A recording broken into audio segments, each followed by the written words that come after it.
The air in the garage hung thick with the smell of burnt oil, sweat, and the metallic tang of despair. In the center of the room, under the stark glare of the fluorescent lights, sat the ghost. It was a 2019 Porsche GT3 RS, or what was left of it. The viola purple metallic paint, once a symphony of color, was now a discordant mess of scrapes, dents, and gaping wounds. The carbon fiber hood was a shattered puzzle, and the rear wing, once a proud declaration of aerodynamic superiority, was twisted into a grotesque parody of its former self. They said it was impossible. I murmured, my voice hoarse from a day of shouting over the roar of power tools. I'm Chloe, the one with the camera, the one who's supposed to be telling this story. But right now, the only story I could see was one of failure. We had 24 hours to bring this automotive ghost back to life. It's not just about bolts and metal. It's a battle of wills, sleep deprivation, and the relentless pursuit of a dream.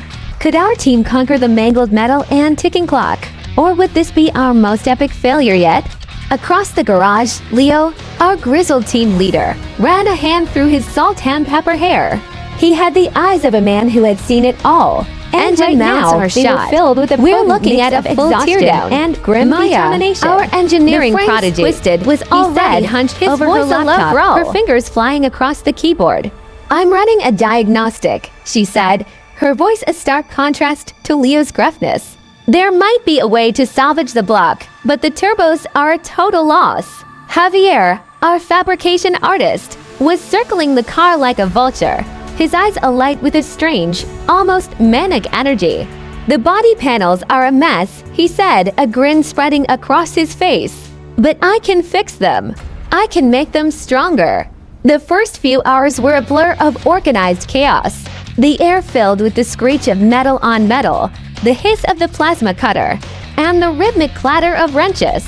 The Porsche was stripped down to its bare bones, its secrets laid bare for all to see.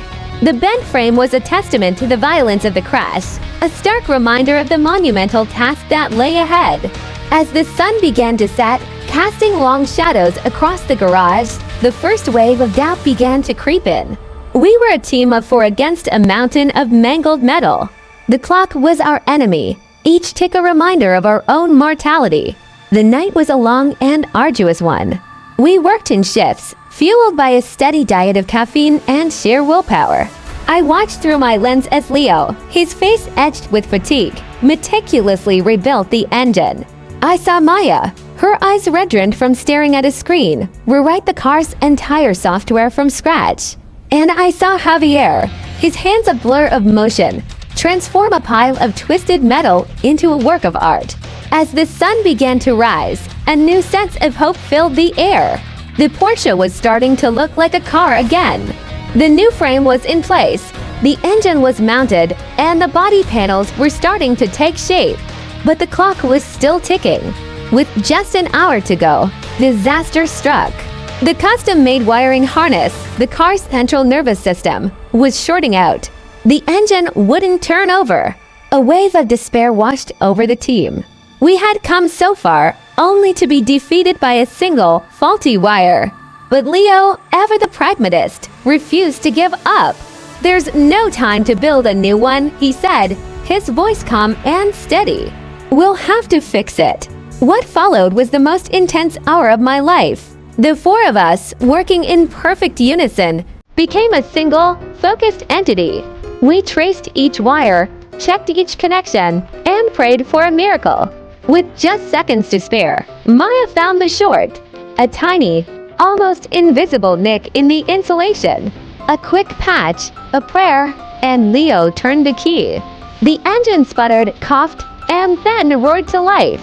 The sound was a symphony of defiance, a testament to the power of the human spirit. We had done it. We had brought the ghost back to life.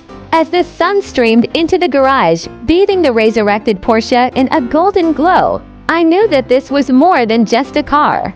It was a symbol of hope, a reminder that even in the face of impossible odds, the human spirit can and will prevail.